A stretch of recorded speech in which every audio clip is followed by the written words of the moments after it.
kami dari tim Nakula Junior Universitas Dian Nusantara yang mewakili untuk lomba KPMK 2022 dengan kategori lomba riset investasi. Perkenalkan, nama saya Maharani Nandika Rizky Zafira. Perkenalkan, nama saya Yohanes Maman Kurniawan. Perkenalkan, nama saya Maulana Yusuf Hernando. Profil perusahaan: PT Java Confit Indonesia Tbk ini didirikan pada tanggal 18 Januari 1971 dengan nama PT Java Pelletizing Factory Ltd berdasarkan Akta Nomor 59 yang dibuat di hadapan Notaris Jojo Muljadi SH. Pada awal pendiriannya, perseroan ini memproduksi produk pelet kopra secara komersial. Pada tahun 1975, perseroan ini mulai merambah bisnis pakan ternak dan kemudian tahun 1982 memasuki bisnis pembibitan ayam. Pertumbuhan usaha perseroan semakin bertambah pesat setelah perseroan ini mencatatkan sahamnya di Bursa Efek Indonesia pada 23 Oktober 1989 dan telah mengakuisisi 4 perusahaan pakan ternak pada tahun 1990 serta telah mengubah nama perusahaannya menjadi PT Java Confit Indonesia Tbk. PT Java ini bergerak di sektor barang konsumen primer dengan subsektor makanan dan minuman. Untuk market cap PT Java ini adalah 18,59 triliun dan harga sahamnya yaitu 1.515 saat ini. Menurut data Business Insider, harga per bushel gantang jagung dan per ton buntil kedelai mengalami kenaikan year to date yaitu sebesar 22,1% dan 26,2%. Saat ini harga buntil kedelai mencapai $477 per ton dan sudah melebihi harga tertinggi sepanjang 2021 pada $463,2 per ton. Kenaikan ini diakibatkan oleh konflik Ukraina dan Rusia, mengingat Ukraina adalah salah satu pemasok kedelai terbesar di dunia. Analisis ekonomi global dan nasional. Beberapa guncangan telah menghantam ekonomi dunia yang sudah melemah akibat pandemi. Inflasi yang lebih tinggi dari perkiraan di seluruh dunia, terutama di Amerika Serikat, dan ekonomi utama Eropa memicu kondisi keuangan yang lebih ketat. Perlambatan yang lebih buruk dari yang diantisipasi di China, yang mencerminkan wabah COVID-19, dan dampak negatif lebih lanjut dari perang di Ukraina. Hal itu berimbas kepada perekonomian di Indonesia yang pada tahun 2021 Bank Indonesia telah memperkirakan pertumbuhan ekonomi Indonesia pada tahun 2022 akan mencapai 4,7 sampai 5,5%. Namun nyatanya perkiraan pada tahun 2023 malah menurun sekitar 4%, yang lebih ditopang dari sektor energi akibat dari kondisi geopolitik global yang telah mengerek laju inflasi global sehingga meningkatkan angka kemiskinan dan memperluas bencana kelaparan. Hal tersebut akan mempengaruhi pada sektor pangan yang terutama akan meningkatkannya harga-harga komoditi. Hal ini berdampak kurang baik terhadap industri pakan ternak yang komposisi bahannya menggunakan komoditi jagung dan kedelai. Jadi, untuk proyeksi di tahun 2023 di sektor pakan ternak ini, belum ada sentimen yang baik dari kebijakan yang dikeluarkan oleh pemerintah karena mereka masih berorientasi pada sektor infrastruktur dan teknologi informasi. Baik, untuk selanjutnya kita masuk ke analisis keuangan perusahaan. Dapat kita lihat, kita menggunakan yang pertama rasio profitabilitas. Yang kita bisa lihat di sini, kota yang berwarna biru itu adalah net profit, lalu garis yang berwarna biru ini adalah net profit growth. Nah, ini kita bisa lihat di tahun 2018 hingga tahun 2020 kita bisa lihat tidak mengalami kenaikan atau penurunan yang sangat signifikan. Di tahun 2020 ini mengalami penurunan yang sangat signifikan dikarenakan ada pandemi COVID-19. Nah, untuk selanjutnya kita akan melihat gross profit margin, operating margin, dan net margin. Nah, ini bisa kita lihat dari tahun 2018 sampai tahun 2022 ini mengalami penurunan namun tidak signifikan.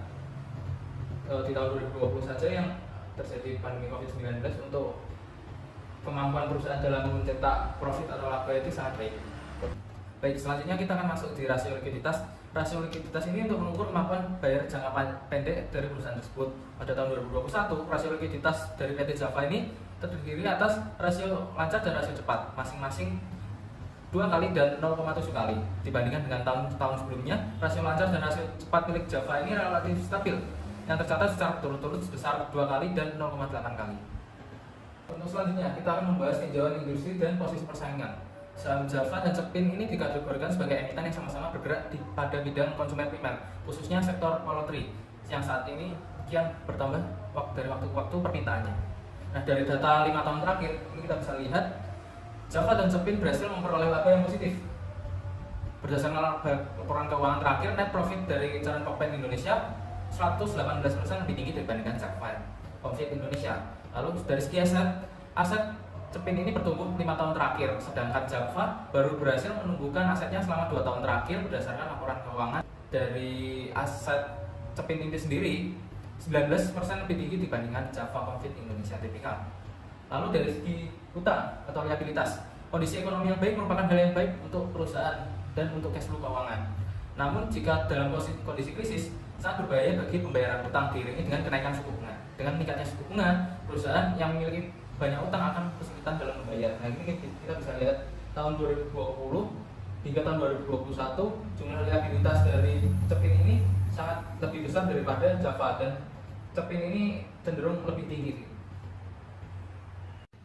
Lalu kita akan masuk ke sesi valuasi. Nah, ini yang pertama kita akan membandingkan kesehatan perusahaan antara perusahaan Java dengan Cepin. Nah, ini dilihat dari debt equity ratio atau rasio utang. Debt equity ratio dari Java sendiri itu 142,42%, sedangkan Cepin itu 51,59%. Nah, ini kesehatan perusahaan Cepin ini lebih bagus daripada kesehatan perusahaan Java. Lalu selanjutnya kita masuk ke profitabilitas. Kita menggunakan yang pertama return on equity, dan yang kedua adalah net profit margin. Untuk ROE Java sendiri itu berada di 0,08, sedangkan Cepin itu berada di angka 1. Nah, ini hasil benchmark. Java ini kurang bagus, sedangkan Cepin ini bagus. Lalu selanjutnya menggunakan NPM dari Java itu sendiri 4,91%. Ini dianggap kurang bagus, sedangkan NPM dari Cepin itu sendiri 84,51%. Ini dianggap lebih bagus daripada Java. Selanjutnya kita akan membandingkan pertumbuhan perusahaan. Nah, ini perlu menggunakan EPS dari perusahaan-perusahaan tersebut. EPS dari PT Java Confit Indonesia ini kita bisa lihat pada tahun 2019 sampai tahun 2021 mengalami kenaikan yang cukup signifikan. Dari tahun 2020 hingga tahun 2021 ini mengalami kenaikan 120%. Sedangkan Cepin itu sendiri dari tahun 2019 sampai tahun 2022 ini hanya kenaikan sebesar 5% saja. Lalu secara valuasi kita bisa lihat di sini. PT Java ini mempunyai PER 14,49%, sedangkan Cepin 32,18%. Hasil benchmark Java itu belum terlalu mahal daripada Cepin.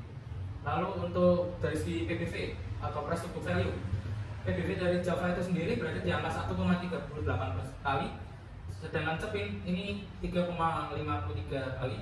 Nah, ini dua-duanya sudah termasuk mahal. Namun dilihat dari PBV-nya ini lebih rendah dari PT Java Confit Indonesia. Terlihat pada chart IHSG pada tanggal 16 September, indeks BRSI melanjutkan kenaikan ke level ATH-nya di 7377. Nah, kemudian terjadi penolakan di indeks tersebut. Untuk sekarang IHSG itu mempunyai dua level support. Untuk support pertama berada pada 7197. Nah, jika berhasil jebol, dia akan lanjut ke 7015. Java sekarang sedang berusaha untuk melanjutkan kenaikan dan mengejar resisten terdekatnya di harga 1635. Karena di bulan September akan antisipasi untuk Black September, maka antisipasi jika Java akan melakukan koreksi, jadi akan ada dua support yang tersedia. Jika Java berhasil reversal, support pertama ada pada harga 1460 dan yang kedua di 1370. Plan yang digunakan yaitu money management dalam MTN Java ini yaitu averaging down. Jika Java mengalami koreksi ke harga 1555, maka akan melakukan akumulasi sebesar 40%. Nah, dari dana yang kita punya, jika Java melakukan penurunan lagi dari harga 15 itu ke 1460, kita akan melakukan akumulasi lagi sebesar 30% dari dana yang kita miliki. Dan jika Java melakukan koreksi kembali ke harga 1370, maka kita akumulasi sekali lagi dengan dana sebesar 30% yang kita punya. Kemudian selanjutnya kita masuk di risiko investasi. Ketika kita berinvestasi pasti ada risiko. Yang pertama kita akan bahas risiko ekonomi. Akibat dari krisis geopolitik global membawa ketidakpastian pada ekonomi global maupun nasional.